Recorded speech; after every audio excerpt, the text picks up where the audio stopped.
أعوذ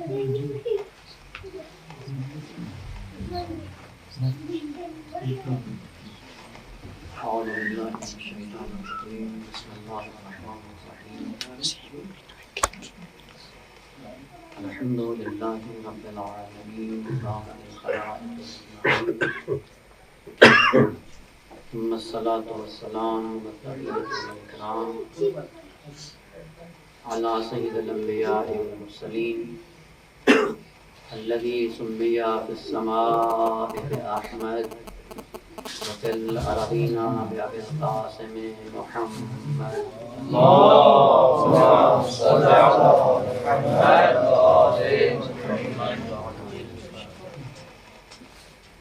وعلى أهل بيته الطيبين الطاهرين المعصومين الذين أذهب الله عنهم الرجس وطهرهم تطهيرا اللهم صل على محمد وآل محمد لا سيما بقية الله المنتظر روحي وأرواح العالمين لتراب مقدمه الفداء واللعنة الدائمة الأبدية على أعدائهم الأمين من يوم عداوتهم إلى قيام يوم الدين وبعد يوم الدين ورحمة الله على محبيهم وشيعتهم ومواليهم أجمعين أما بعد فقد قال الله الحكيم بسم الله الرحمن الرحيم ألا إن أولياء الله لا خوف عليهم ولا هم يحزنون صلوات محمد وعلى اللهم صل على محمد وآل محمد سلسلہ کلام جہاں پہ چھوڑا تھا وہیں سے ایک منزل اور آگے اسی کو بڑھا کر آپ کی زحمت تمام کر دیں گے. اور خوشی کی بات یہ ہے کہ آج تو گھڑی بھی سامنے رکھ دی گئی ہے کہ انشاءاللہ پورے ٹائم کے اندر آپ کی زحمت تمام ہو جائے گی. صلوات پڑھیں محمد والے اللهم صل على محمد وآل محمد. عرض کیا تھا کہ انسان دائرہ ولایت میں آنے کے لیے جس راستے پہ گامزن ہوتا ہے اور پہلی سیڑھی میں قدم رکھتا ہے اس کا نام ہے عبودیت. عرض کیا تھا کہ عبودیت محبت کے سائے میں ہونی چاہیے اور اگر عبودیت محبت کے سائے میں ہو تو انسان ولایت کی وادی میں قدم رکھتا ہے. اسی عبودیت کو ایک قدم اور آگے بڑھاتے ہوئے کہ عبودیت ہے کیا, عبد کیسے کہتے کسے ہیں اور قرآنی نگاہ میں عبد کی خصوصیات کیا ہوتی ہیں. عموماً اردو زبان کے اندر اتنی گنجائش نہیں ہوتی کہ وہ عربی کلمات کے مفہوم کو تحمل کر سکیں یا بیان کر سکیں. لہذا ایک مشکل ہے قرآن کے ترجمے کے حوالے سے بھی کہ الفاظ کی خصوصیات کو 100% اردو زبان تحمل نہیں کر سکتا اور اردو میں کما حق اس کا معنی بھی نہیں کیا جا سکتا. لہذا پھر ایک کلمے کی وضاحت کے لیے نہ جانے کبھی کئی عبارتوں کا یا کئی صفحات کا اضافہ کرنا پڑتا ہے. انہی کلمات میں سے ایک کلمہ عبد بھی ہے.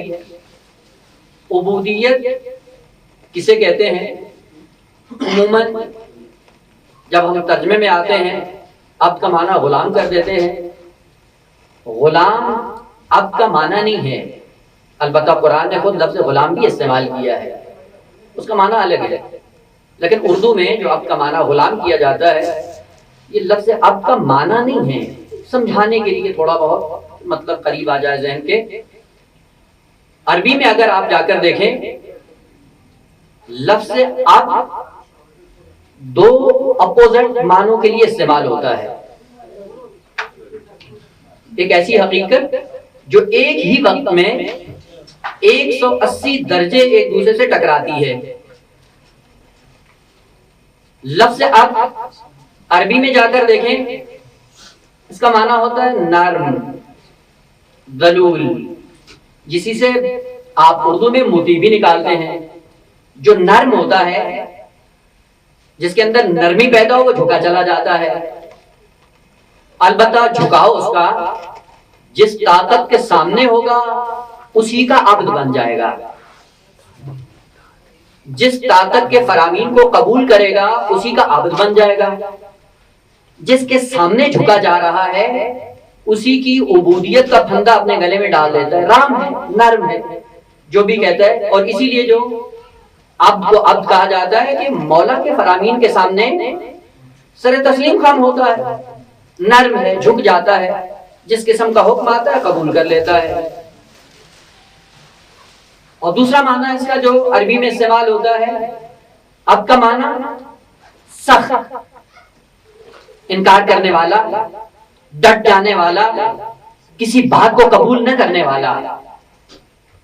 اور حسن اتفاق سے یہ وہ معنی ہے کہ ایک ہی کلمہ عربی کے اندر دو اپوزٹ معنوں کے لیے استعمال ہوتا ہے، اور ایک ہی وقت میں یہ دو معنی اس شخص کے اندر ہونے چاہیے جو اپنے آپ کو عبد بنا کر دنیا کے سامنے پیش کرتا ہے۔ یعنی اگر اس کا نرم گوشہ دیکھو تو اتنا نرم ہے جو مولا کہتا ہے فوراً قبول کر لیتا ہے، اور اسی کے اندر ڈٹ جانے کا جذبہ اتنا ہے کہ جو بھی دشمن مولا ہوتا ہے اس کے سامنے سیسا پلائی ہوئی دیوار بن جاتا ہے ایک ہی وقت میں۔ اور کہا جب دونوں خصوصیات ایک وقت میں اس کے اندر نہ ہو وہ عبد نہیں کہلاتا، حقیقی معنوں میں عبد نہیں ہے۔ اسی لیے کہا جاتا ہے لا تکن عبد غیرک، غیر اللہ کے سامنے ڈٹ جاؤ، لیکن یہ ڈٹ جانا اللہ کے سامنے نہیں ہے، اللہ کے مقابلے میں جب آؤ رام بن جاؤ، جھک جاؤ، اور دونوں خصوصیات کو ایک ہی وقت میں اپنے اندر ایجاد کرو، تب کہا جائے گا کہ یہ عبد خدا ہے۔ اگر عبد خدا ہے تو پھر غیر اللہ کے سامنے ڈٹتا نہیں ہے، اور اگر یہ دونوں خصوصیات انسان کے اندر ایک وقت میں آ جائیں اس کو عربی میں عبد کہا جاتا ہے۔ اب جس کا عبد ہوتا ہے آپ نے دیکھا ہوگا روزمرہ، بالکل یعنی عملاً ہم یہی کرتے ہیں۔ آپ کی اگر کسی سے دوستی ہے آپ اس کا احترام بھی کرتے ہیں، اس کی بات بھی مانتے ہیں، اور اس کے اوامر اور نواہی کی تعمیل بھی کرتے ہیں، لیکن اگر کسی دوست کا کوئی دشمن ہو اس سے دشمنی رکھتے ہیں یا نہیں رکھتے؟ دشمنی ہوتی ہے اس سے، اور اس کی باتیں آپ کبھی بھی قبول نہیں کرتے۔ کیوں نہیں کرتے؟ چونکہ آپ کے دوست کا مخالف ہوتا ہے۔ اور حسن اتفاق سے خالق کی کائنات نے جو انسان کی خلقت رکھی ہے، خلقت کے اندر یہ دونوں پہلو رکھے ہیں۔ اگر انسان اپنی فطرت کی طرف آگاہ ہو جائے، اس فطرت کے اندر اس عبودیت کے دونوں معانی رکھے ہیں، اور دونوں معانی رکھ کر انسان کو عبد بنا کر دنیا میں بھیجا ہے، اور اسی عبودیت کے سائے میں انسان اپنی منزل کمال کی طرف بڑھنا شروع ہو جاتا ہے۔ کسی کی محبت کو قبول کر کے اپنے آپ کو منزل عبودیت پہ لانا ہے، اور اسی محبت کے سائے میں کسی سے نفرت کر کے اپنے آپ کو عبد بنانا ہے۔ اسی لیے آپ نے دیکھا اسلام کی تعلیمات، اگر یہ ساؤنڈ کا رخ ادھر کر دیں تو میرے خیال میں بہتر ہوگا، پلٹ کر آواز آتی ہے۔ صلوات پڑھ لیں محمد علیہ محمد اللهم صل على محمد وعلى محمد وعجل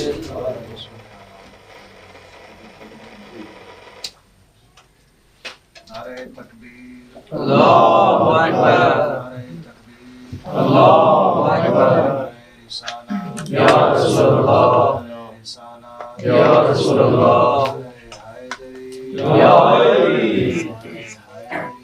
یا علی، اللہم صل علی محمد وآل محمد وعجل فرجہ۔ عرض کر رہا تھا نہیں میرے خیال میں ہٹا دیا جائے، ٹھیک چادر پھر بھی صلوات پڑھیں محمد۔ اللہم صل علی محمد وآل محمد وعجل فرجہ۔ عرض کر رہا تھا کہ آپ ایک ہی وقت میں دو متضاد صفات کا مالک ہوتا ہے، اور دونوں صفات ایک وقت انسان کے اندر جمع ہونی چاہیے۔ جس ذات کو قبول کیا ہے اس کے اوامر کو قبول کرنا، اور جو ذات کا دشمن ہے اس سے ٹکر لینا اور اس کا انکار کرنا، اس کے مقابلے میں ڈٹ جانا، یہ اب کی خصوصیات میں سے ہیں۔ البتہ آپ صاحبان علم ہیں، جانتے ہیں کہ اس کلمے کو جب قرآن کے اندر استعمال کیا جائے گا سیاق و سباق دیکھ کر اس کا ترجمہ کیا جائے گا۔ اسی خالق کائنات نے ارشاد فرمایا، اپنے محبوب کی زبان سے اعلان کرایا، قل، اے محبوب کہہ دیجئے، لو کان للرحمن ولد فانا اول العابدین۔ اب اردو کی گنجائش اور اردو کی یہاں پہ نزاکت سامنے آتی ہے۔ عموماً آپ اگر ان آیات کا ترجمہ جا کر دیکھیں گے تو آپ کو ملے گا کہ اگر رحمان کا کوئی ولد ہو، کوئی بیٹا ہو، فانا اول العابدین، سب سے پہلا عبادت گزار کون ہوگا؟ میں، یہی ترجمہ کیا جاتا ہے، سب سے پہلا عبادت گزار میں ہوں گا۔ نا عزیزان محترم، عبد کے اندر دو اپوزٹ معنی ہیں، جھک جانا، ڈٹ جانا، اور یہاں پہ عبد اور اسی سے اسم فاعل جو عابدین کی شکل میں استعمال ہوا ہے، یہ ڈٹ جانے کے معنی میں، نہ جھک جانے کے معنی میں۔ اور پیغمبر اسلام یہ کہنا چاہ رہے ہیں، اگر خدا ایسا ہو جس کے اندر سلسلہ تولید شروع ہو جائے، اس کی اولاد ہو اور جس کے بیٹے وجود میں آنا شروع ہو جائے اور جس کے اندر نسل بڑھنا شروع ہو جائے اور تولید کا سلسلہ شروع ہو جائے، وہ خدا ہونے کے قابل نہیں ہے۔ اگر خدا کا ولد ہوتا فانا اول العابدین، سب سے پہلا انکار کرنے والا میں ہوتا۔ میں ایسے خدا کے سامنے جھکتا نہیں جس کے سامنے تولید کا سلسلہ جاری ہو۔ صاحبان علم ہے، تولید کسے کہتے ہیں؟ سورہ مبارکہ ہے توحید میں ہے، لم یلد ولم یولد، تو خوبصورت ہے قرآن کی آیات، بڑے سلسلے کے ساتھ، ہر آیت دوسری آیت سے جڑی ہوئی، ہر مفہوم دوسرے مفہوم سے جڑا ہوا، وابستہ۔ قل هو اللہ احد، کیوں احد ہے؟ اللہ الصمد، چونکہ صمد ہے۔ کیوں صمد ہے؟ لم یلد ولم یولد، کیوں لم یلد ولم یولد ہے؟ دلیل ولم یکن لہ کفوا احد۔ بڑا ارتباط ہے آیات کا آپس میں۔ تولید کسے کہتے ہیں؟ تولید یہ ہے کہ ایک چیز کو دوسری چیز کے بطن سے نکالا جائے، اور جب وہ نکلے تو جس سے نکل رہی ہے اس کے اندر خلا پیدا ہو جائے، اس کے اندر کمی آ جائے، اس کے اندر نقصان آ جائے، وہیں پہ لفظ تولید کا استعمال کیا جاتا ہے۔ ولد اولاد، والد مولود، یہ کلمات وہ ہیں جو ایسی چیز میں استعمال ہوتے ہیں جب ایک چیز کو دوسرے کے بطن سے نکال لیا جاتا ہے، جس سے نکلتا ہے اس میں خلا پیدا ہو جاتا ہے۔ خدا اگر ایسا ہے، اس سے کسی چیز کو نکالا جائے اور اس کے اندر خلا پیدا ہو جائے، وہ اپنے خلا کو بھرنے کے لیے غیر کا محتاج ہو جائے گا۔ جو محتاج ہوتا ہے وہ خدا نہیں ہوتا، جو محتاج ہوتا ہے وہ سجدے کے قابل نہیں ہوتا، جو خدا ہوتا ہے وہ معبود بننے کے قابل نہیں ہوتا۔ اسی لیے پیغمبر اسلام نے فرمایا، قل، اے پیغمبر کہہ دیجئے، لو کان للرحمن ولد، اگر ولد کا سلسلہ رحمان کے اندر پایا جائے، وہ رحمان بھی پرستش کے قابل نہیں ہے، اور سب سے پہلا انکار کرنے والا میں ہوں گا۔ تولید عبودیت کے منافی ہے، معبودیت کے منافی ہے۔ عبودیت کے اندر یہ دونوں رخ ایک ساتھ ہونے چاہیے۔ کسی کے سامنے جھک رہا ہے تو اس کی دشمن طاقت کے سامنے ڈٹ جانے والا ہو۔ البتہ پہلا رخ عبودیت کی منزل پہ قدم رکھنے کے لیے کیا ہے؟ امام صادق علیہ السلام کی حدیث ہے، معروف حدیث،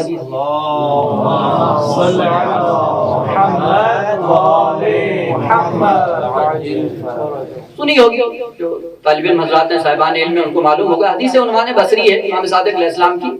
اس نے بڑی کوشش کی کہ امام کے محضر میں آ کر کوئی سیکھنا چاہے، امام نے قبول نہیں کیا، گیا پیغمبر کی بارگاہ میں، توسل کیا، توسل کرنے کے بعد خالق کی کائنات کی بارگاہ میں دعا کی کہ امام صادق علیہ السلام کو میرے لیے ان کے دل کو نرم کر دے کہ میں جاؤں اور ان سے کسب فیض کر سکوں۔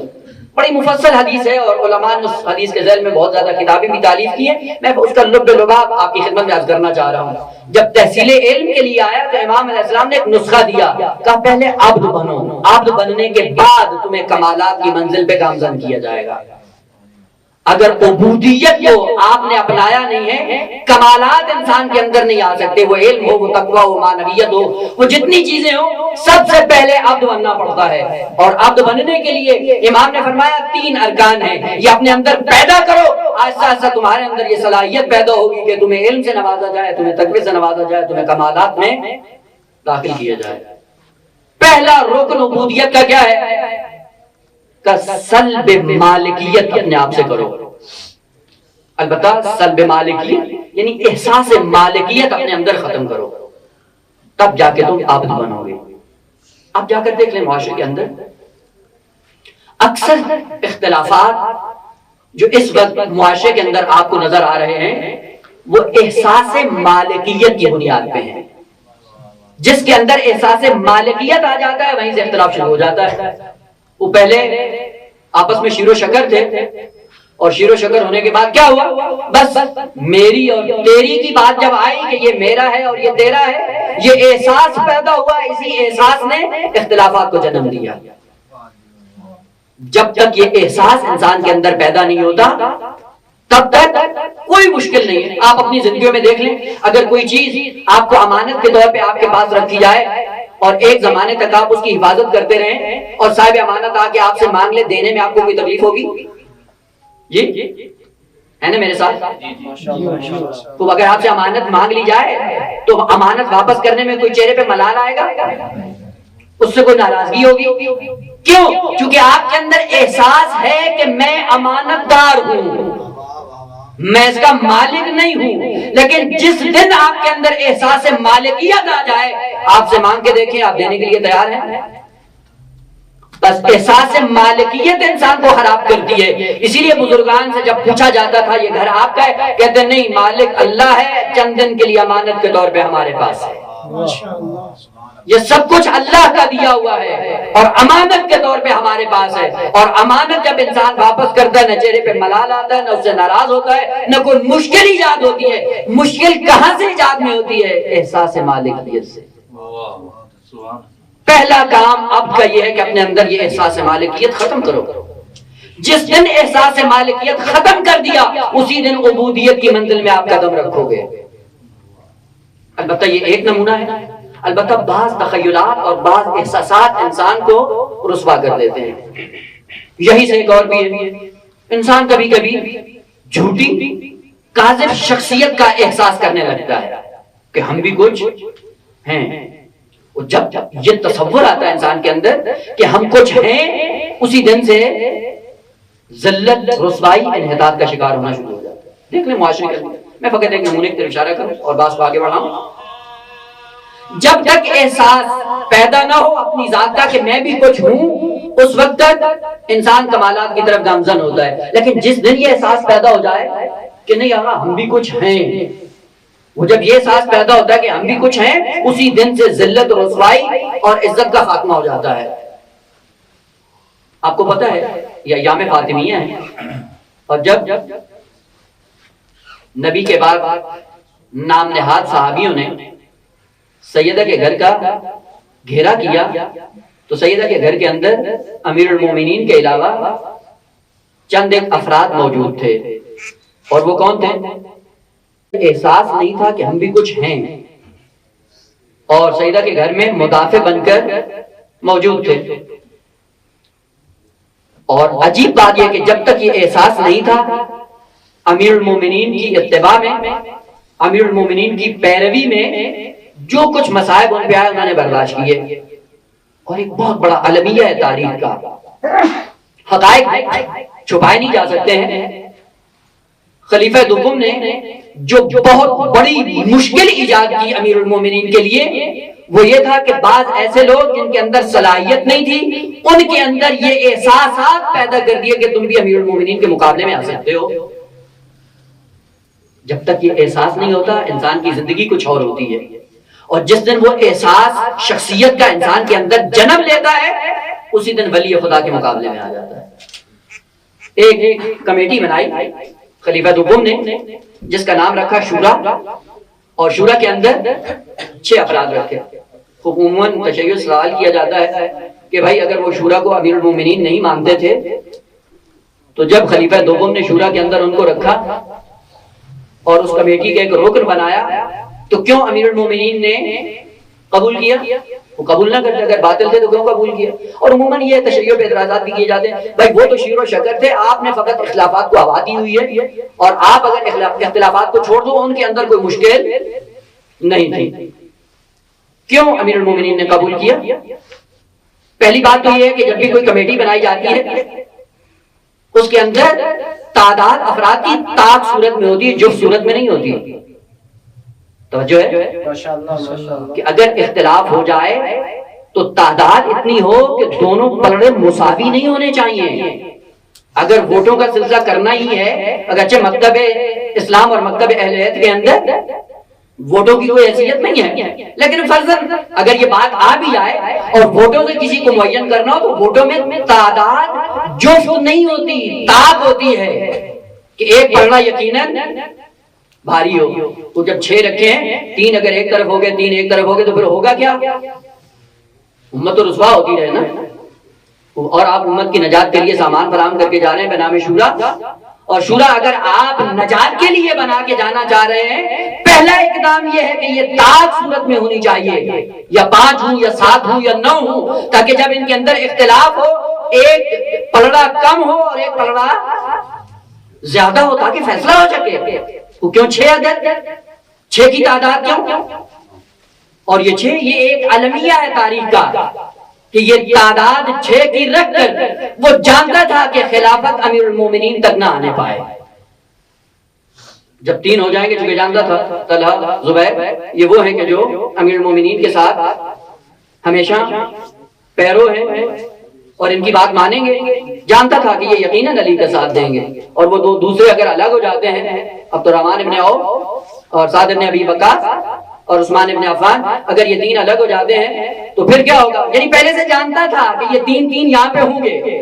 وہیں سے ایک سیاست ایجاد کی بنا میں حق کے ویٹو. سنا ہے نا آج کل ہے ظالمانہ قانون حق کے ویٹو. کیا ہے؟ چاند ملک ہیں جو ایٹامک اسلحہ رکھتے ہیں اور ان کو ظالمانہ طور پر مسلط کیا جاتا ہے کہ ساری مخلوق ایک طرف ہو، لیکن اگر وہ ایٹامک والا جس کے پاس حق کے ویٹو اگر وہ ایک ہے تو اصلاً فیصلہ ختم. عجیب ہے کہاں سے جنم لیا اس نے؟ وہ جانتے ہیں آقا آپ اسلام نہیں پڑھتے ہیں، لیکن آپ کا دشمن آپ کے اسلام کو گہرائی سے پڑھتا ہے. اور افسوس کی بات یہ ہے کہ انقلاب اسلامی سے پہلے جتنا مستشرقین نے اسلام پڑھا وہ اسلام تسنن تھا. اصل تشیع کی کوئی کرسی نہیں تھی. تشیع کو بعنوان مذہب اسلام پہچانا نہیں جاتا تھا. یہ انقلاب کی برکات ہیں کہ انقلاب کے بعد ان کو پتا چلا کہ اسلام کے اندر ایک اور شاخ بھی ہے بنام تشیع، اور ان کی تعلیمات بھی پڑھو وہ کیا کہتے ہیں. تو انقلاب نے متعارف کروایا. حق رکھتا ہے یہ انقلاب آپ کی اور میری گردن پہ. واللہ انقلاب سے پہلے ہمیں کون جانتا تھا؟ ہم کیا تھے؟ جس انقلاب کی برکات سے آپ کا تشخص دنیا کو پتا چلتا ہے، اس کے لیے ہم نے کیا کیا ہے. نعمت ہے خدا کی، اور اس کے بارے میں سوال ہوگا. طاق عدد میں ہونا چاہیے تھا، کیوں جفت عدد میں ہے؟ یہ بھی ایک سیاست تھی کہ خلافت امیر المومنین کی بارگاہ میں نہ آنے پائے. چلے ادھر سے تو ہو گیا، کیوں امیر المومنین نے قبول کیا؟ اسی لیے کہا جاتا ہے کہ معصوم کا قول، فعل، عمل، تقریر ہر چیز حجت ہے. اگر وہ کچھ کہہ دے وہ بھی حجت ہے، اگر کچھ کر دے وہ بھی حجت ہے. جو کہتا ہے وہ بھی حکمت بھرا کلام ہوتا ہے، جو کرتا ہے اس کے اندر بھی حکمت ہوتی ہے. کیا تھی حکمت؟ امیر المومنین نے عملاً شورا کے اندر آ کر یہ ثابت کیا کہ تمہارا پورے کا پورا مکتب باطل ہے. پیغمبر کے جانے کے بعد تم نے امیر المومنین سے خلافت کیوں لی؟ ایک حدیث گھڑی کہ پیغمبر اسلام نے یہ کہا تھا کہ خالق کائنات اس بات پہ راضی نہیں ہے کہ ایک خاندان میں نبوت اور خلافت جمع ہو جائے. چونکہ بنو ہاشم قبیلے سے نبی آیا تھا تو بنو ہاشم قبیلے سے خلیفہ نہیں بن سکتا ہے. کہ یہ پیغمبر کی حدیث گھڑ لی. اس حدیث کو گھڑا اور گھڑنے کے بعد امیر المومنین سے خلافت لے لی. خلافت لینے کے بعد جب خلیفہ دوم دنیا سے جانا چاہ رہا ہے، اسی بنو ہاشم کا فرد اٹھا کر اپنی شورا میں داخل کر رہا ہے. اور امیر المومنین شورا کے اندر داخل ہو کر عملی طور پر پورے سقیفے کے بطلان پر عملی اقدامات کرتے ہوئے امام نے فرمایا یہ بتاؤ کہ اگر وہ حدیث صحیح تھی اور پیغمبر کے بعد تم نے مجھ سے خلافت لی ہے کہ ایک خاندان میں نبوت اور خلافت جمع نہیں ہوتی اس لیے تم نے مجھے خلیفہ نہیں بنایا، اگر یہ حدیث سچی تھی اور مجھے محروم کیا تو آج اس حدیث کے مخالف عمل کیوں کر رہے ہو؟ مجھے کیوں شورا میں داخل کر رہے ہو؟ اور آپ کو پتا ہے کہ شورا کے اندر جن کو داخل کیا گیا تھا یہ سب خلافت کے امیدوار تھے. اور عملاً یہ امام نے ثابت کیا کہ اگر وہ حدیث سچی ہے تو تم پیغمبر کی حدیث پہ عمل نہیں کر رہے ہو، اور اگر سچی نہیں ہے تم نے گھڑی ہے تو پھر پیغمبر کے فوراً بعد مجھ سے خلافت کیوں لی؟ ہر دو صورت میں امیر المومنین نے اپنے عمل سے ہی ثابت کیا. جب تک احساس شخصیت انسان کے اندر نہیں ہوتا دین پہ چلتا ہے، اور جس دن احساس اس کے اندر یہ پیدا ہو جاتا ہے کہ میں بھی کچھ ہوں، پھر ولی خدا کے مقابلے میں آ جاتا ہے۔ یہی طلحہ اور زبیر سیدہ کے گھر میں موجود تھے، لیکن خلیفہ دوم نے ان کے اندر یہ احساس پیدا کر دیا کہ تم اس کے پیچھے کیوں چلتے ہو، تم تو خود خلیفہ بننے کے لائق ہو۔ دیکھیں یہ احساس انسان کو کہاں پہنچاتا ہے، اور وہ امیر المومنین کے مقابلے میں آئے۔ اور آپ کو پتا ہے کہ جب خلیفہ سوم دنیا سے جاتا ہے، یہ طلحہ اور زبیر کئی دن تک اپنے گھر میں بیٹھے رہے اس امید سے کہ لوگ آئیں گے ہماری بیعت کریں گے۔ عجیب بات ہے کہ ایک زمانے امیر المومنین کے مطیع بن کے زندگی بسر کر رہے تھے، اور خلافت نے یہ چال چلی کہ امیر المومنین کے مقابلے میں لا کھڑا کیا، اور یہ آج بھی جاری ہے۔ دو دوست ہیں بہت اچھے ہیں، اور زندگی ان کی خوبصورت چل رہی ہوتی ہے، اور ایک دوسرے کے ساتھ پیار اور محبت سے رہ رہے ہوتے ہیں، بیچ میں یہ شیطنت آتی ہے اور ایک کے اندر احساس پیدا کر سکتے ہیں بھائی تمہارے اندر کس چیز کی کمی ہے، تم کیوں اس کی کٹ پتلی بنے ہوئے ہو۔ اب اسی دن سے پھر ان کے اختلافات شروع ہو جاتے ہیں۔ عجیب بات ہے، اور یہ شیطانی عمل ہر زمانے میں رہا ہے اور رہے گا قیامت تک، البتہ تصویریں اور اس کا رخ بدلتا رہے گا، وَإِلَّا تاریخ پوری دہرائی جائے گی۔ وہ خوبصورت رہ رہے ہیں بھائی، کوئی مشکل نہیں ہے، لیکن ایک کے اندر جا کے احساس پیدا کر دو کہ تم اس سے کوئی کم ہو۔ بس یہی احساس جب اس کے اندر پیدا ہوتا ہے، پھر چھوٹی چھوٹی چیزوں کو بہانہ بنا کر ایک دوسرے سے الگ ہونا شروع ہو جاتے ہیں۔ اپنے اندر یہ احساس ختم کریں، اگر عبد بننا ہے اس احساس کو اپنے اندر مار دیں۔ جیسے ہی یہ احساس پیدا ہونے لگے کہ ہم بھی کچھ ہیں، وہیں پہ اپنے آپ کو جھنجھوڑ دو کہ نہیں ہم کچھ بھی نہیں ہیں، ہم کون ہوتے ہیں، ہم کیا ہیں۔ اور بزرگان نے یہی درس دیا ہے۔ البتہ یہ آگے آتا ہے، دو اصطلاحیں اگر انسان زیادہ رکھ لے احساس ہوتا ہے ہم سے بڑھ کے عالم کون ہے۔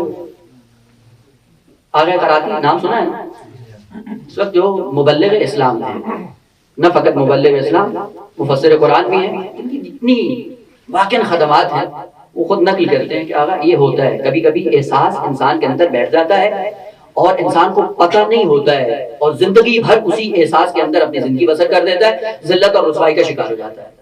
کہتے ہیں میں ایک دفعہ آیا مشہد میں، اور مشہد میں آنے کے بعد میں نے یہ خالق کائنات سے دعا کی کہ میں یہ ایک مہینہ، ماہ مبارک کا تھا ظاہراً، کہ ایک مہینہ صرف اور صرف خدا کی قربت کے لیے تبلیغ کروں گا۔ کہتے پورا مہینہ میں تبلیغ کرتا رہا۔ مہینے کے بعد جب سلسلہ ختم ہوا، آخری مجلس تھی میری اور آخری درس دیا، اور اس کے بعد جانا تھا مجھے حرم۔ جب میں نکلا ممبر سے اترنے کے بعد دیکھا کہ لوگ بہت زیادہ تھے، رش بہت زیادہ بڑا ہوا تھا، اور جب میں آیا دروازے پہ تو سب لوگ اپنے اپنے جوتے پہن رہے تھے، اور میں وہاں پہ انتظار کرتا رہا تو کوئی مجھے راستہ نہیں دے رہا تھا۔ کہتے ہیں میرے ذہن میں آیا کہ یار اتنا انصاف تو کرو یار، ایک مہینہ میں نے آپ لوگوں کی خدمت کی ہے اور اس کا صلہ یہ بھی نہیں دیتے کہ مجھے کہو کہ آقا آپ پہلے آ جائیں۔ کہتے جیسے ہی یہ تصور ذہن میں آیا میں نے کہا کراتی خاسر الدنیا والآخرہ، جو خدا کے لیے کرتا ہے وہ امید لوگوں سے وابستہ نہیں کرتا۔ کہتے یہ احساس پیدا ہوا، رونے لگ گیا، حرم گیا، جا کے معذرت کی، اور ایک بزرگ عالم دین تھے ان کو جا کے میں نے اپنی داستان بتائی کہ 30 دن مسلسل زبان پہ یہ تھا کہ اللہ کے لیے کر رہے ہیں، لیکن جب آخری مرتبہ نکل رہا تھا کہ لوگوں نے راستہ نہیں دیا تو وہیں پہ پتہ چل گیا کہ میرے اندر اخلاص کتنا تھا۔ کہتے جب میں نے ان کو بتایا تو وہ زارو قطار گریا کرنا انہوں نے شروع کر دیا۔ کراتی یہ تھے کہ ایک نہ شو دو شو، پہلے وہ گناہ کیا، ابھی ایک عالم دین کو آ کے رلانا شروع کر دیا۔ تو میں نے کہا میں تو اس لیے نہیں آیا تھا کہ آپ کو رلاؤں۔ کہتے نہیں، رلانے کی بات نہیں تھی، کراتی خدا کا شکر کرو کہ ابھی جوانی میں خالق کائنات نے تمہیں ہدایت دے دی ہے، ہماری عمر گزر گئی اور یہ احساسات ہمارے اندر اتنے تھے کہ آج تک ہم نے خدا کے لیے خالصتاً کوئی عمل انجام نہیں دیا۔ یہ احساسات انسان کو مار دیتا ہے، احساس شہرت، احساس علم، احساس برتری، اور جا کر دیکھیں یہ سارے یہی احساسات کاذب ہیں جس کی وجہ سے یہ علماء آپس میں بھی مت بھیڑ ہیں، جس کے نتیجے میں قوم بھی رسوا ہو رہی ہے۔ پہلے اگر ان کے اندر یہ احساسات آج ختم ہو جائیں، دیکھیں کل کو یہی معاشرہ بہشت بن سکتا ہے۔ یہ احساسات ہیں کاذب جو انسان کو بیٹھنے نہیں دیتے۔ ہم کون ہیں؟ ہم تو اتنے عرصے سے حوضے میں ہمارا احترام نہیں ہوتا، ہمیں سلام نہیں کیا جاتا، یہ دین تھا۔ احساس اپنے اندر یہ ختم کر دیں، احساس برتری مٹا دیں، اور جس کی بارگاہ میں جاتے ہو، جس کے لیے جھکتے ہو، اس کو پتا ہے کہ کب تمہیں بلند کرنا ہے، تم جھکتے چلے جاؤ وہ بلند کرتا چلا جائے گا۔ اپنے اندر یہ احساس ماریں۔ دوسرا کام کا عبد کی منزل پہ آنے کے لیے احساس مالکیت کو اپنے اندر سے ختم کرو، اور دوسرا رکن یہ ہے احساس مالکیت ختم کرنے کے بعد ترک تدبیر کرو اپنے آپ کے اندر۔ ترک تدبیر کا معنی یہ نہیں ہے کہ بالکل عاطل و باطل زندگی گزارو، یعنی کچھ بھی نہیں کرو۔ ترک تدبیر سے مراد یہ ہے کہ اپنے آپ کو تربیت کی منزل پہ لانے کے لیے قوانین اپنی طرف سے نہ بناؤ۔ جو خالق کائنات نے قوانین مقرر کیے انہی قوانین کے سائے میں زندگی بسر کرنا شروع کر دو۔ اپنی طرف سے کوئی نظام نہ بناؤ، اپنی طرف سے کوئی قوانین ایجاد نہ کرو، اور قوانین ایجاد کرنے کے بعد اپنے آپ کو منزل کمال کی طرف گامزن کرو۔ یہ کام چھوڑ دو، ترک تدبیر کرو۔ وہ تدبیر جو خالق کائنات نے تمہارے لیے کی ہے اسی کو سمجھو اور اس پہ عمل پیرا ہو جاؤ۔ آپ نے دیکھا ہوگا، آپ مثلا کسی ادارے میں جاتے ہیں، اگر آپ کو وہاں پہ نوکری مل جاتی ہے، آپ مثلا پرنسپل کے طور پہ آپ کو رکھ لیا جاتا ہے، تو کیا کرتے ہیں؟ اس ادارے کے جو قوانین ہوتے ہیں اس کی پیروی کرتے ہیں یا نہیں کرتے ہیں؟ کرتے ہیں۔ جس دن آپ پیروی کرنا چھوڑ دیں اسی دن نوکری سے گئے، ہاتھ دھونا پڑتا ہے نوکری سے۔ خود جب ایک چھوٹے سے ادارے میں جاتے ہو وہاں پہ یہی کرتے ہو، اپنی طرف سے قوانین نہیں ٹھونستے ہو۔ جس ادارے میں جاتے ہو اس ادارے کے ماتحت رہ کے ان کی قوانین پہ عمل کرتے ہو۔ جب تک عمل کرتے ہو اس ادارے کے لیے مقرب ہوتے ہو، جس دن اس ادارے کے مقابلے میں آتے ہو اسی دن ادارے سے آپ کو باہر نکال دیا جاتا ہے۔ یہ نظام پورا کائنات کا، خالق کائنات کا ایک مدرسہ ہے۔ اس مدرسے میں پڑھنے کے لیے آپ کو خالق کائنات نے خلق کیا ہے، اور خلق کرنے کے بعد اس مدرسے کے اندر آپ کے لیے ایک نظام رکھا ہے، اور اس نظام کا نام ہے قرآن۔ اور قرآن کے قوانین کو کہا ہے کہ یہ تمہارے لیے تدبیر کے طور پہ ہم نے مقرر کیا ہے، اس کو پڑھتے چلے جاؤ اور اپنے آپ کو منزل کمال کی طرف بڑھانا شروع کر دو۔ اس کے مقابلے میں اپنی طرف سے قوانین نہیں بنانا ہے، تب آپ کو منزل عبودیت پہ قبول کیا جائے گا۔ ترک تدبیر کرو اپنے آپ کو، اور جب بچا کہ ہم قرآن کو سمجھے بغیر اسی قرآن کے مقابلے میں اپنے قوانین بنا لیتے ہیں۔ البتہ یہ بھی ایک ہے، انسان کی فطرت کا تقاضا ہے جو دنیا میں آیا ہے بننے کے لیے، اور بنانے کے لیے خالق کائنات نے جو قرآن جیسا قانون اس انسان کے لیے معین کیا، جب وہ سمجھ میں نہیں آتا تو پھر اپنی طرف سے پھر دین بنانا شروع کر دیتے ہیں۔ ہوتا یا نہیں ہوتا؟ لوگ پھر انتظار میں نہیں رہتے ہیں۔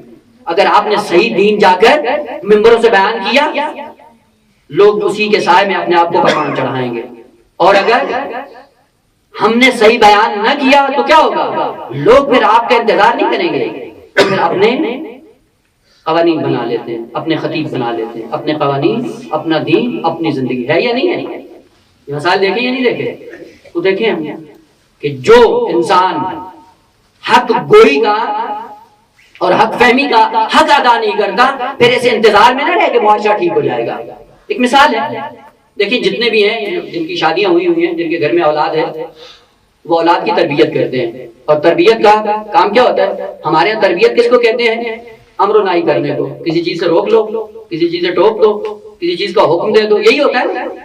بیٹا یوں نہیں کرو، یوں نہیں کرو، یوں نہیں کرو، یوں نہیں کرو، بچے ٹھیک ہو جاتے ہیں؟ نہیں ہوتی۔ کیوں نہیں ہوتی؟ تربیت کا قانون ہے کہ آپ کے گھر کے اندر بچہ ویسے نہیں بنے گا جیسے آپ چاہتے ہیں۔ کیسے بنے گا؟ بچہ ویسے بنے گا جیسے آپ ہیں گھر میں۔ وہ آپ کو دیکھ کر جو آپ ہیں گھر میں وہی بنے گا، جو آپ چاہتے ہیں وہ نہیں بنے گا۔ چاہتے ہم ہیں کہ ہمارے بچے مجتہد بن جائیں، لیکن بنتے نہیں ہیں۔ کیوں؟ کیونکہ ماں باپ کو 24 گھنٹے دیکھ رہے ہوتے ہیں۔ جو ماں باپ ہوتے ہیں ویسے بچے پروان چڑھتے ہیں۔ اسی لیے کہا جاتا ہے کہ تربیت کے لیے کیا کرو؟ کہا کچھ بھی نہیں کرو۔ پھر کیا کرو؟ کہ فقط اپنے آپ کو سنوارو۔ کیوں؟ کہ خالق کائنات فرماتا ہے ہم نے مقدس اور پاکیزہ بچے آپ کی گود میں امانت کے طور پہ رکھے ہیں۔ یہ جب دنیا میں گیا تھا یہ سچ بولنے پہ مفطور تھا، فطرتاً ہم نے اس کو سچ بولنے پہ خلق کیا ہے، فطرتاً ہم نے اس کو ایسے خلق کیا ہے کہ امانت دار ہے۔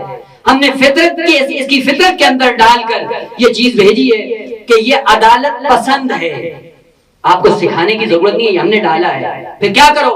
کہ تم ان کو فطرت سے دور نہیں کرو اپنے اعمال کے ذریعے سے۔ ہوتا یا نہیں ہوتا؟ آپ گھر میں جا کر امتحان کر لیں۔ چھوٹا بچہ ہوتا ہے جس کے اندر عقل نہیں ہوتی، عقل نہیں ہے بچے کے اندر، اور ہم کہتے بھی ہیں جی بچہ ہے، ہم عقل ہے، عقلی شعور نہیں رکھتا ہے، لیکن آپ امتحان کے لیے گھر کے اندر ماں یا باپ دکھانے کے لیے یا آزمانے کے لیے ایک تھوڑا سا اس پہ ظلم کرنا شروع کریں، وہ مذاق نہیں، باپ ماں کو مارنا شروع کر دے، اگر زحمت ہو تو ایک سلوات پڑھ کے آگے آگے آ جائیں، جو پیچھے بیٹھے ہیں آگے آ جائیں، آ جائیں،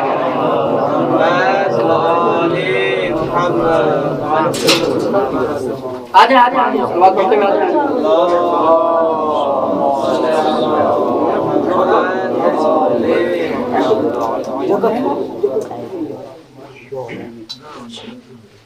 پھر بھی سلوات پڑھتے محمد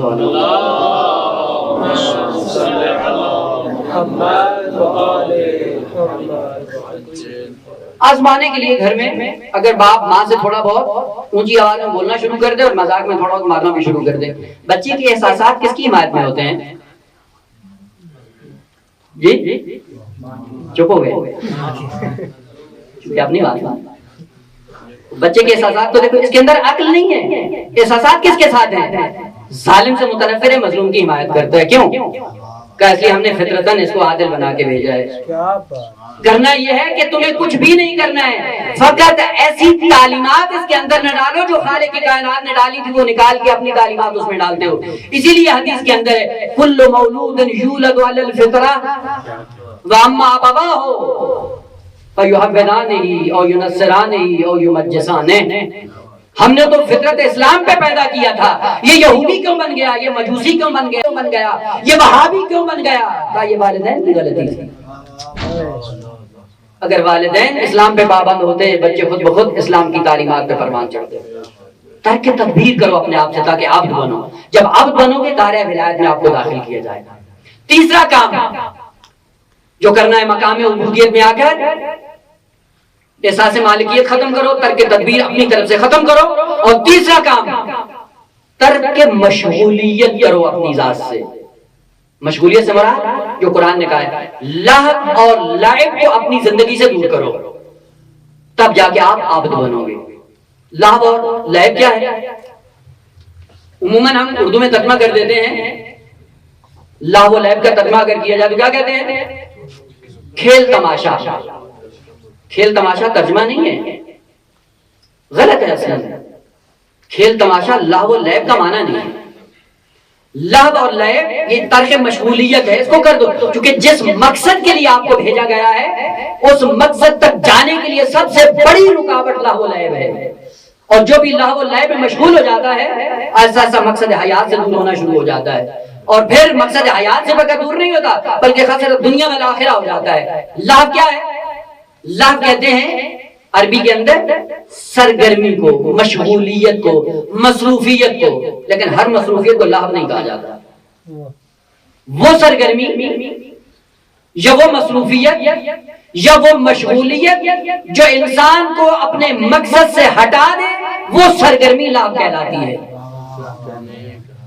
ہر سرگرمی لہو نہیں ہے، ہر وہ سرگرمی جو انسان کو مقصد حیات سے دور کرنا شروع کر دے اسے لہو کہا جاتا ہے۔ تو اللہ کی زندگی تمہارے اندر نہیں ہونی چاہیے۔ لہو تو اپنی زندگی میں ختم کرو، لعب تو اپنی زندگی کے اندر ختم کرو۔ البتہ وہ جو سرگرمیاں ہوتی ہیں کبھی مقدس ہوتی ہیں اور کبھی غیر مقدس۔ عجیب، لہو بھی مقدس ہو سکتا ہے، ہاں ہو سکتا ہے۔ لہو کیا ہے؟ ایسی سرگرمی جو انسان کو مقصد سے ہٹا دے۔ مثال اب کروں تاکہ بات ذہن میں آ جائے۔ دیکھیں آپ آتے ہیں پاکستان سے، ایک چھوٹے نمونہ زندگی کا مقصد ہوتا ہے آپ کا زیارت کرنا۔ زیارت مقصد ہے، اتنا سفر کرتے ہیں، پیسہ خرچ کرتے ہیں، اپنے آپ کو تھکاتے ہیں، جب پہنچتے ہیں یہاں پہ مشہد مقدس میں مثلا یا قم میں یا کربلا یا نجف، جہاں بھی مقصد کیا لے کے آتے ہیں؟ زیارت۔ لیکن جب آتے ہیں دیکھتے ہیں کہ بھائی نہیں، یہاں تو حوضہ علمیہ ہے، یہاں پہ تو مدرسہ ہے، یہاں پہ تو سب کچھ مفت کا سلسلہ ہے، چھوڑو طالب علم بن جاؤ۔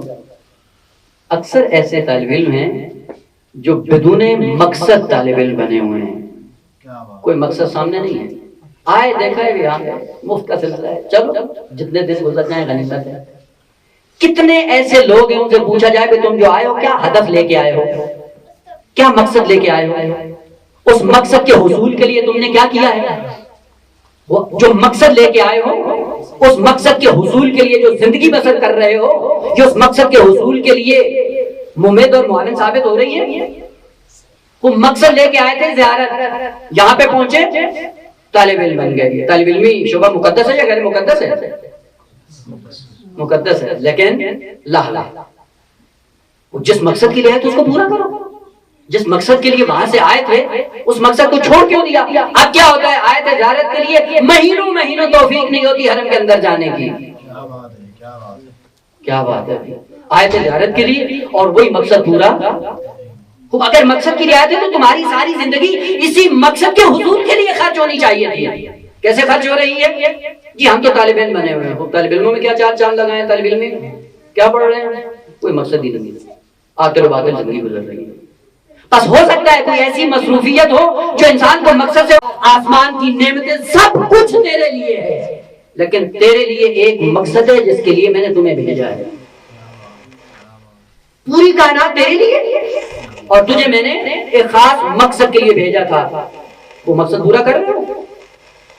ہونا تو یہ چاہیے کہ جس مقصد کے لیے خالق کائنات نے ہمیں بھیجا ہے، ہمارے 24 گھنٹوں میں 22 گھنٹے اس مقصد کے حصول کے لیے استعمال ہوں، باقی اگر کوئی 2 گھنٹے بچتے ہیں تو دوسرے کام کریں۔ لیکن افسوس کی بات یہ ہے کہ جس مقصد کے لیے ہمیں دنیا میں بھیجا گیا ہے اس کی طرف ہماری کوئی توجہ نہیں ہے۔ ساری مصروفیات ہماری ایسی ہیں جو ہمارے مقصد کے منافی ہیں، اور وہ سرگرمی انسان کی جو مقصد سے دور کر دے وہ لہو کہلاتا ہے۔ لہو میں مصروف ہے ساری، اپنے اگر اوپر ہم نگاہ دوڑا کے دیکھیں ہم سب لہو میں مصروف ہیں۔ جو کام ہم کر رہے ہیں یہ سارے کا سارا لہو ہے۔ مثال رکھ کر والدین ہیں بچے کو بھیجیں کہ بیٹا یہ پیسے لے لو اور جاؤ دکان سے جا کے کوئی چیز خرید کے لے آؤ۔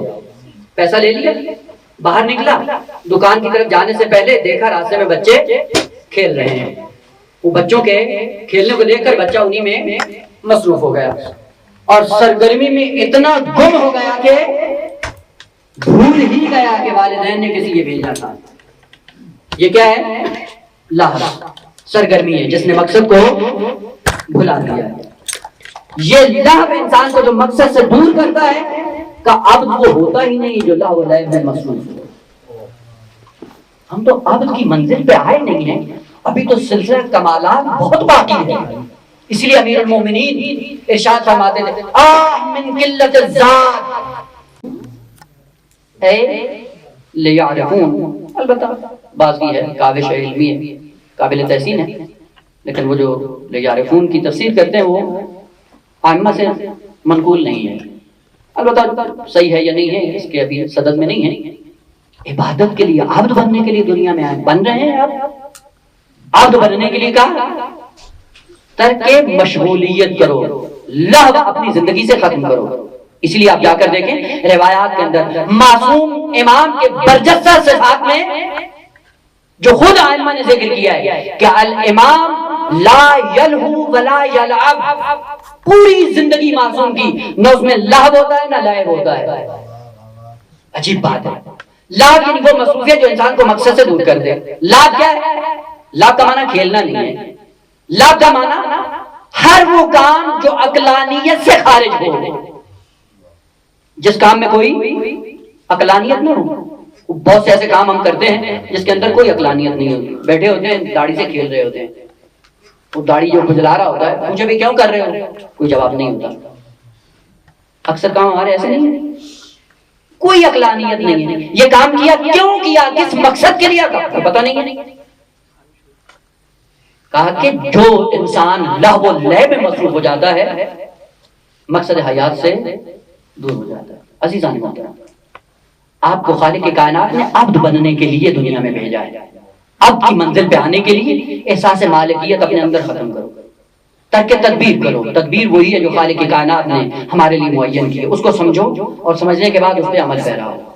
لہو و لعب اپنی زندگی سے ختم کرو، ترک مشغولیت کرو تاکہ عبد بنو، اور جب عبد بنتا ہے آہستہ آہستہ اس کو اجازت ہوتی کہ تم آ سکتے ہو، وادی کمال میں آ سکتے ہو، وادی کمال میں قدم رکھ سکتے ہو۔ البتہ وادی کمال میں قدم رکھنے کے لیے خالق کائنات نے کچھ چیزیں اس انسان کو دی ہیں۔ ایک صلوات پڑھ دیں محمد والے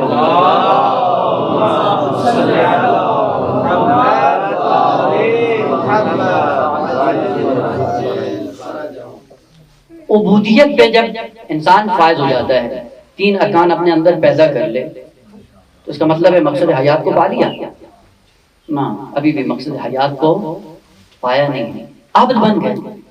یہ اب ہماری طلاب کی اصطلاح میں یہ ہدف ابتدائی ہے۔ پہلا مقصد خلقت انسان عبد بننا ہے، عبادت کی منزل پہ آنا ہے۔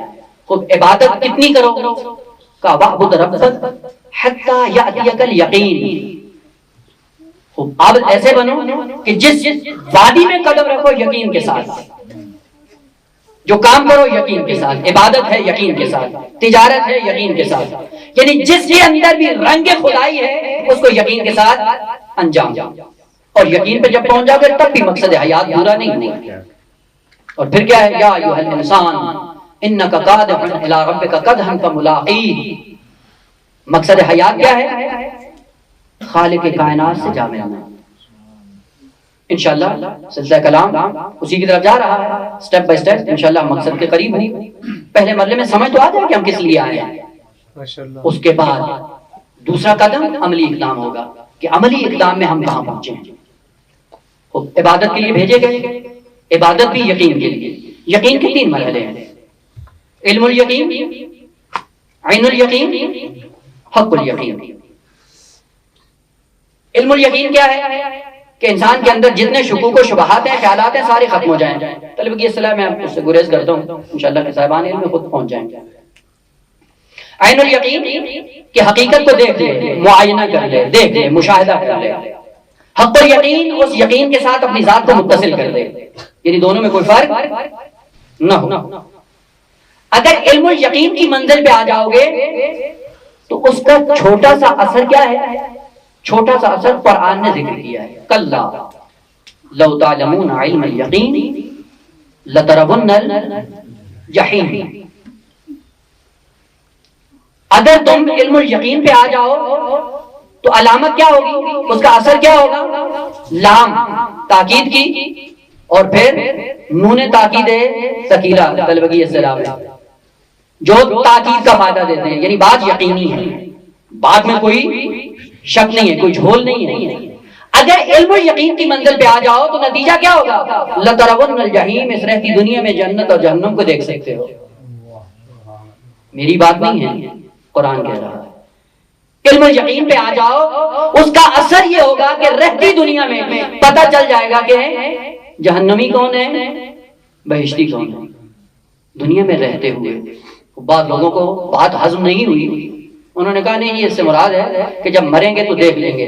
جب مرتا ہے تو پھر وہاں پہ جملہ شرطیہ نہیں ہوتا کہ لو تعلمون علم الیقین لترون الجحیم، وہاں تو سب ہی دیکھ لیں گے۔ جب سب دیکھ لیں گے وہاں پہ مشروط کرنے کی کیا ضرورت ہے؟ یہ جملہ شرطیہ ابھی بتاتا ہے کہ رہتی دنیا میں اگر اس منزل پہ آ جاؤ تو اس کی علامت یہ ہے کہ جہنم کو دیکھ سکتے ہو۔ جو صاحبان قوم میں رہتے ہیں ان کو پتا ہے، اور جو مشہد سے جاتے ہیں ان کے لیے عرض ہے۔ ایک تھے سید محمد تقی خنساری، علامہ طباطبائی کی قبر کے ساتھ تھوڑے فاصلے کے ساتھ پہلی قبر سید محمد تقی خنساری کی ہے۔ بہت بڑے عالم دین، مرجع تقلید، بہت سی اس کی داستانیں ہیں۔ میں چھوٹی سی داستان جو اسی سے وابستہ ہے۔ عبد جب بنتا ہے اور عبد بن کر رائے کمال پہ گامزن ہوتا ہے، پہلی منزل جس کو طے کرتا ہے علم الیقین کی، اگر یہ طے کر لے یہ خدا کا وعدہ ہے کہ رہتی دنیا میں تم جنت اور جہنم کے دیکھ سکتے ہو، اور اہل جنت اور اہل جنت کو بھی دیکھ سکتے ہو۔ آغا تقی خنساری، ان کو انگور بہت پسند تھے۔ کسی کے گھر مہمان گئے اور صاحب منزل نے، میزبان نے دسترخوان بچھایا۔ دسترخوان بچھانے کے بعد کھانا بھی رکھا اور انگور بھی لا کے رکھ دیے، اور باتوں میں مصروف ہو گئے۔ امام آغا سے کہا کہ بسم اللہ کھائیے۔ آغا تقی خنساری نے اپنا ہاتھ بڑھایا اور انگور اٹھانے کی کوشش کی، ہاتھ اپنا واپس کر لیا، انگور نہیں اٹھایا۔ دوبارہ تھوڑے سے فاصلے کے بعد پھر ہاتھ آگے بڑھایا اور انگور اٹھانے چاہے لیکن پھر ہاتھ کو واپس کر لیا۔ ابھی مصروف تھے کہ تیسری مرتبہ جب انہوں نے یہ اقدام انجام دیا، ہاتھ بڑھائے کہ انگور اٹھا کے کھاتا ہوں، پھر ہاتھ واپس کر لیا، لے جاؤ نہیں چاہیے۔ میزبان نے اور جو ساتھ میں دوسرے بیٹھے انہوں نے تعجب کیا کہ آقا یہ تو آپ کو بہت پسند بھی ہیں، اور میزبان لے کے آیا ہے، اور میزبان جو لے کے آتا ہے مہمان کے لیے روایات میں اس کا تو کوئی حساب کتاب بھی نہیں ہوتا۔ آپ کو پتہ ہے نا کہ مہمان کی جتنی خدمت کرنا چاہیں اس کھانے پینے کا کوئی حساب کتاب نہیں ہے۔ یہ بھی لطف ہے خالق کائنات کا، وجہ ہر قدم پہ آدمی کس کس چیز کا احساس ہے۔ مہمان کو اللہ کا رسول سمجھتے ہوئے، اللہ کا بھیجا ہوا سمجھتے ہوئے اگر احترام کریں گے تو آپ کے خود درجات بلند ہوں گے، آپ کے کمالات میں اضافہ ہوگا۔ آقا سے انہوں نے پوچھا کہ آقا یہ کیوں نہیں کھایا؟ آقا نے پلٹ کے جواب دیا کہ جیسے ہی میں ہاتھ بڑھاتا ہوں انگور کو اٹھانے کے لیے میرا ہاتھ جلتا ہے۔ کلا لو تعلمون علم الیقین لترون الجحیم، دیکھ سکتے ہو کہ میں جیسے ہی ہاتھ بڑھاتا ہوں میرا ہاتھ جلتا ہے۔ انہوں نے پلٹ کر میزبان سے پوچھا بھائی کہاں سے لائے ہو؟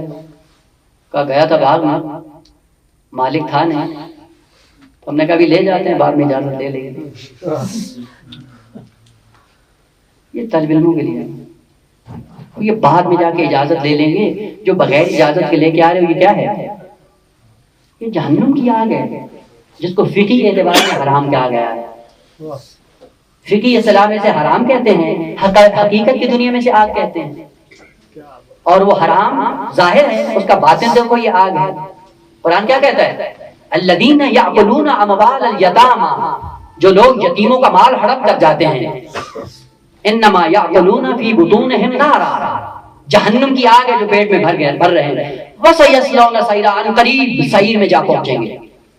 جہنم کی وادیوں کے مختلف نام ہیں، انشاءاللہ ایک مجلس میں عرض کروں گا کہ وہ کیا ہیں، اور ہم ان وادیوں کی آشنائی کے بعد اپنی زندگی کو سنوارنے کی کوشش کریں۔ وہ کہا یہ جو یتیموں کا مال ہڑپ کر جاتے ہو یہ کیا ہے؟ اور وہ یتیموں کا مال بریانی سمجھ کے کھاتے ہو، مال یتیموں کا ہے، ہوتی بریانی ہے۔ یہ بریانی کیا ہے؟ کہا یہ آگ ہے جہنم کی۔ وہ کیسے جہنم کی آگ ہے؟ کہ جب مریض ہوتے ہیں دیکھتے ہو، وہ مریض جب ٹھیک نہیں ہوتا تو کیا کرتے ہیں؟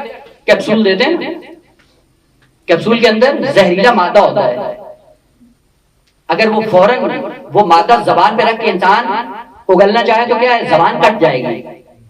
پھر ڈاکٹر نے کیا کیا؟ انہوں نے گھربا نکالا اور وہ کیا ہے؟ ایک کیپسول بنایا، کیپسول کو نرم بنایا، اوپر سے اندر اس کے زہر رکھ کر بند کر دیا، اور کہا یہ گلے سے نیچے اتار لو۔ جب گلے سے نیچے اترتا ہے، جیسے اس کا خول پھٹتا ہے اپنا اثر وہ چھوڑتا ہے۔ لگتا ہے میں زیادہ بول کر رہا ہوں، ماشاءاللہ۔ صلوات پڑھتے ہیں محمد و آلہ محمد۔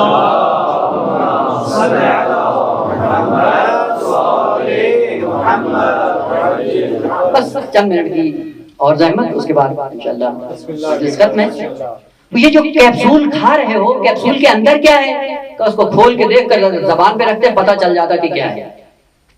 یہ جو یتیم کا مال یا حرام کا مال اٹھا کر لاتے ہو اور کہتے ہو جی گھر بن گیا، گاڑی بن گئی، بریانی بن گئی، مٹن بن گیا، بہترین لذات کے کھانے بن گئے، یہ کیا ہے؟ کہ ظاہر میں یہ تمہیں یہ چیزیں نظر آ رہی ہیں، باطن کیا ہے؟ کلا لو تعلمون علم الیقین لترون الجحیم، دیکھ سکتے ہو یہ جہنم کی آگ ہے، اور جہنم کی آگ کو کیپسول کی شکل میں اپنے پیٹ میں بھر رہے ہو۔ کب تک؟ کہ ایک زمانے تک بھرتے رہو، ایک دن ہم یہ کیپسول کا خول اتار دیں گے، اس کے بعد یہ جہنم کی آگ تمہارے سامنے آ جائے گی۔ انتظار کرو، اسرائیل آ جائے، یہ مادیت کا خول اترے، تمہاری حقیقت کو منتقل کیا جائے عالم برزخ میں، تب پتہ چلے گا کہ کون سا وہ مٹن تھا، کون سی بریانی تھی، کون سی وہ دنیا کی لذات تھی جو حرام حلال کی تمیز کیے بغیر اکٹھا کیا تھا، اور جس کا باطن آگ ہی تھا۔ فقہی اعتبار سے کہا گیا کہ حرام اس کے اپنے آپ کو قریب نہ لے کے جاؤ، اور ہم نے دین کی نہیں سنی، ائمہ کی نہیں سنی، اہل بیت کی نہیں سنی، خدا کی نہیں سنی، اور کہا کہ دیکھا جائے گا۔ ہوتا یا نہیں؟ جب روکا جاتا ہے کہتے ہیں بھائی یہ کام نہیں، دیکھا جائے گا۔ البتہ شہید مطہری نے ذکر کیا کہ غیر ذمہ دار انسان کو اگر دنیا میں پہچاننا چاہو تو اس کی دو علامتیں ہوتی ہیں، اگر وہ دو علامتیں کسی میں پائی جائیں تو سمجھ لو یہ غیر ذمہ دار انسان ہے، اور اس کے ساتھ اپنا رابطہ دوستی برقرار نہ کرو۔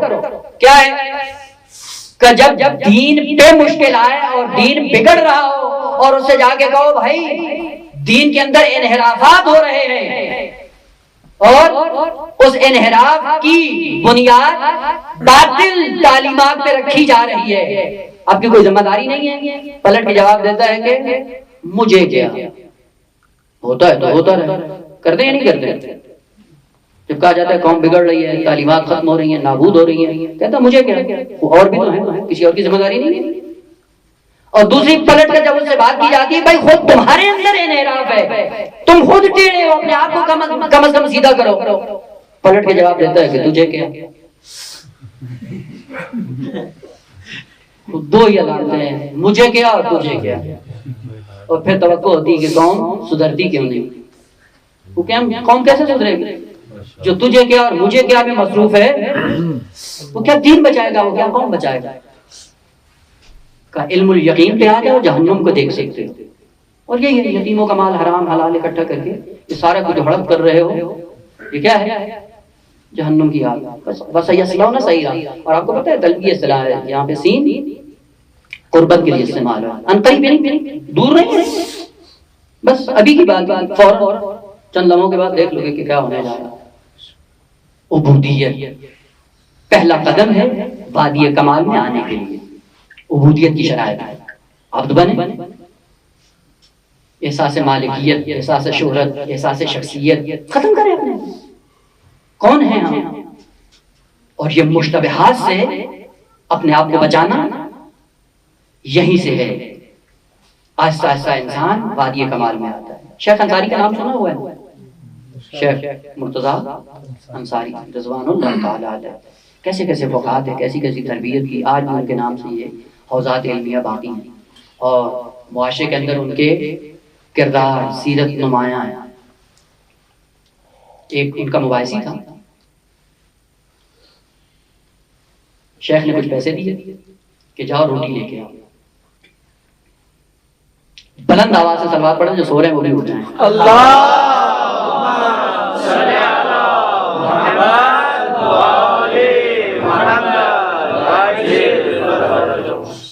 لوریاں آتی ہیں, لگتا ہے لوریاں سنا رہا ہوں. لوریاں ماں سناتی ہے, لوریاں نہیں سنیں, دین کا پیغام سمجھ کے سنیں, شاید کسی کے لیے ہدایت کا پیغام ہو اور خود ہماری بھی سعادت کا انتظام ہو جائے. شیخ نے پیسے دیے کہ جاؤ روٹی لے کے آؤ. جب وہ واپس آیا تو روٹی کے اوپر حلوہ بھی رکھا ہوا تھا. وہ شیخ نے پوچھا بھائی یہ کہاں سے آیا ہے, کہا یہ ادھار لے کے آیا ہوں. میں نے تو پیسے فقط روٹی کے دیے تھے, تو حلوہ بھی ساتھ میں لے کے آ گیا ہے. کہا وہ جاننے والا تھا, اسے ادھار لیا ہے. تو شیخ نے وہ سوکھی روٹی الگ کر لی اور جہاں پہ حلوے کی چکنائی لگی ہوئی تھی اس سے بھی پرہیز کیا, وہ بھی نہیں کھائی. کل نہیں پتا کل کو تمہیں توفیق ہوتی ہے یا نہیں جا کے دے سکتے ہو, یعنی حقوق الناس ہیں بھائی, نہیں کھائے. زمانہ گزرتا گیا, وہی مباحثی ان کا نجف سے نکل گیا, توفیق سلب ہو گئی.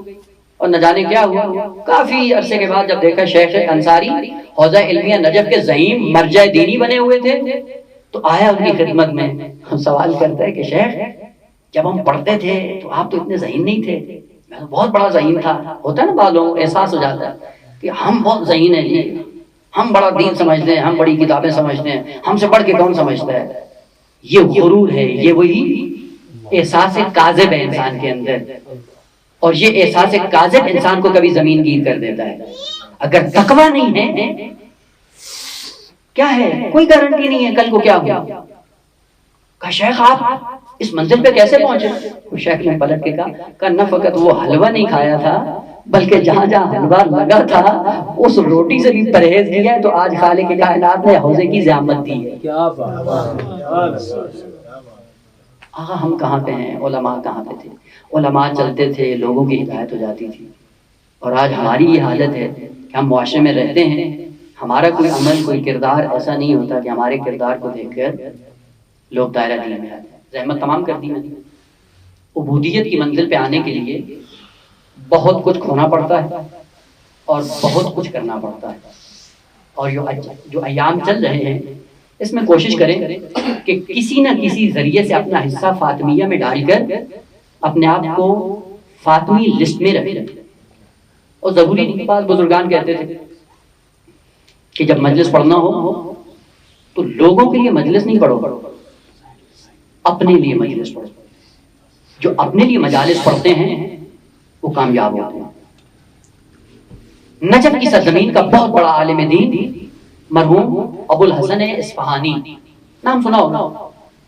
ان کا ایک شاگرد تھا. ابو الحسن اصفہانی نے خواب دیکھا، بہت بڑا مرجع دیکھا تھا. آپ خود ان کے حالات پڑھیں علماء کے، انہی کے حالات پڑھنے سے انسان کو ہدایت مل جاتی ہے. خواب دیکھا انہوں نے کہ امام حسین علیہ السلام بیٹھے ہوئے ہیں، جناب عباس سامنے آتے ہیں اور امام حسین علیہ السلام جناب عباس سے کہتے ہیں کہ بھیا جاؤ وہ رجسٹر لے کے آؤ جس میں مجھ پر مصائب پڑھنے والوں کے نام لکھے ہوئے ہیں.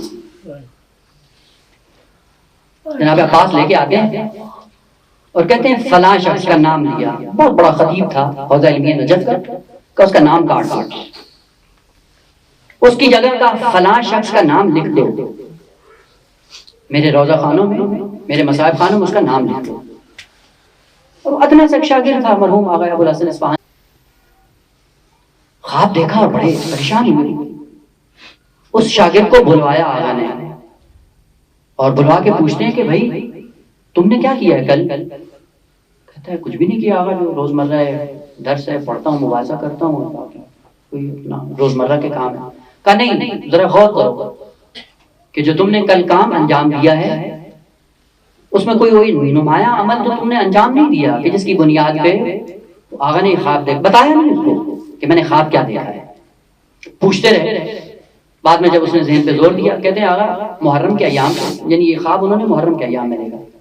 کہتے ہیں میں جا رہا تھا بازار میں اور سوچا میں نے کہ بھائی طالب علم بن گیا، طالب علمی میں جو سختیاں تھیں وہ ساری برداشت کی اور سارے کام کیے، نماز شب بھی پڑھتا ہوں، باقی نمازیں بھی اپنے وقت پہ پڑھتا ہوں، ایثار بھی ہے، لوگوں کے ساتھ عزت احترام سے ملتا بھی ہوں. جب جا رہا تھا حرم سے زیارت کرنے کے بعد جب پلٹ کر آیا ہوں تو میں نے سوچا کہ سارے کام میں نے اچھے کیے ہیں، مثبت کام سارے انجام دیے ہیں، میں نے آج تک امام حسین کی مجلس نہیں پڑھی ہے، مصائب امام حسین علیہ السلام نہیں پڑھے ہیں. کہتے بس یہی ذہن میں آیا. میں گیا بازار میں نے مقتل کی ایک کتاب خریدی، کتاب خرید کر آیا، گھر میں آیا، اپنے بیوی بچوں کو میں نے اکٹھا کر لیا، کہا تم بیٹھو میں حسین کے مصائب پڑھتا ہوں. کتاب کھول کے انہوں نے مصائب پڑھنا شروع کیے، بیوی بچوں نے گریا. بس یہی عمل، خالصتاً نہ کوئی شہرت، نہ کوئی واہ واہ، نہ کوئی نام، کوئی نمود، کچھ بھی نہیں.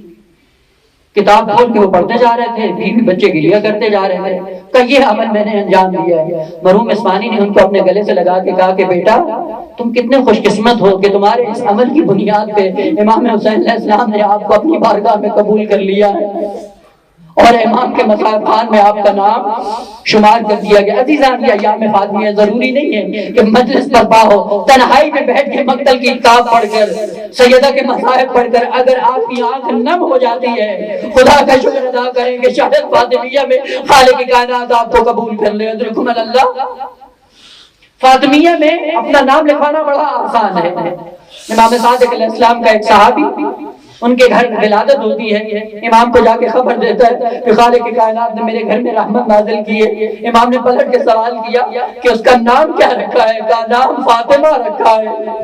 امام نے کہا پھر اچھا اگر فاطمہ رکھا ہے تو اس نام کا پاس رکھنا، ارے اس نام کے احترام میں ساری زندگی اپنی بیٹی کو تماچا نہیں مارنا.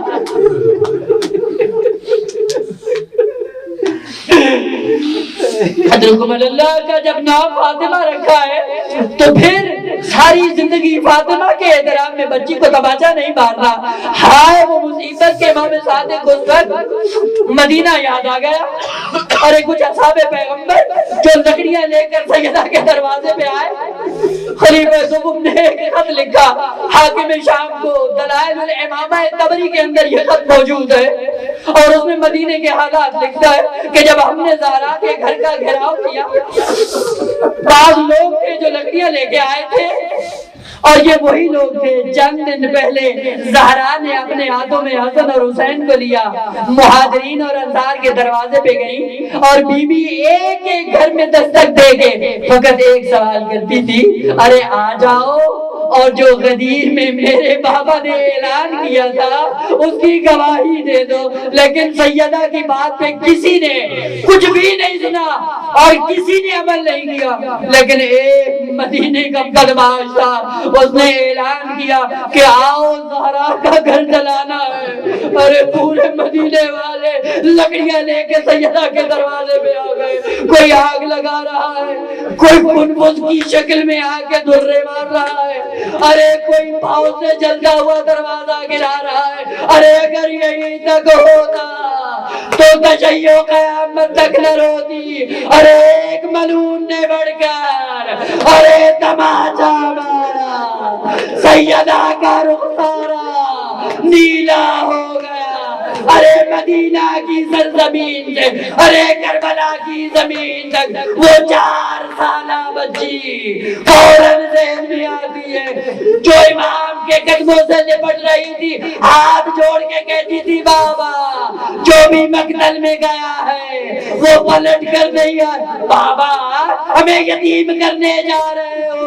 نہیں نہیں، یتیم نہیں کرنے جا رہا بیٹا، چند لمحوں کے بعد تم یتیم ہو جاؤ گی، شمر کے تماچے ہوں گے، تمہارے رخسارے ہوں گے، ارے تمہارے کانوں سے گوشوارے چھین لیے جائیں گے۔ حضرت اللہ جب امام آخری ودا کر کے مقتل کی طرف جا رہے تھے، تاریخ نے یہ لکھا ہے کہ بیوی نے ذوالجلال کے سموں سے لپٹ کر ایک التجا کی کہ یا جواد آبی، اے میرے بابا کے ذوالجلال، آپ کو پتہ ہے کہ میرا بابا صبح سے ابھی تک لاشیں اٹھا کے تھک چکا ہے، ارے میرے بابا میں جانے کی سکت نہیں، ارے آپ کو پتہ ہے میرا بابا پیاسا ہے، تجھے اللہ کا وعدہ میرے بابا کو مقتل میں نہ لے جائیے گا۔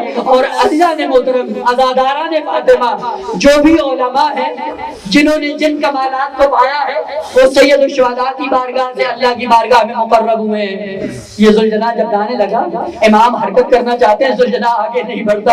امام نے ایک مرتبہ اپنے ذوالجلال کو مخاطب کیا، ارے ذوالجلال تو لگتا ہے تھک گیا ہے اور یہ آخری سفر ہے، اس کے بعد اسے کوئی زحمت نہیں دوں گا۔ ذوالجلال کی آنکھوں سے آنسو گرے، اپنے قدموں کی طرف اشارہ کیا، اشارہ کرنے کے بعد کہا اے مولا ذرا قدموں کو دیکھو، آپ کی 4 سالہ بچی میرے قدموں سے لپٹی ہے، ایک مرثیہ پڑھ رہی ہے، ارے جو بھی مقتل میں گیا ارے زندہ واپس نہیں آیا۔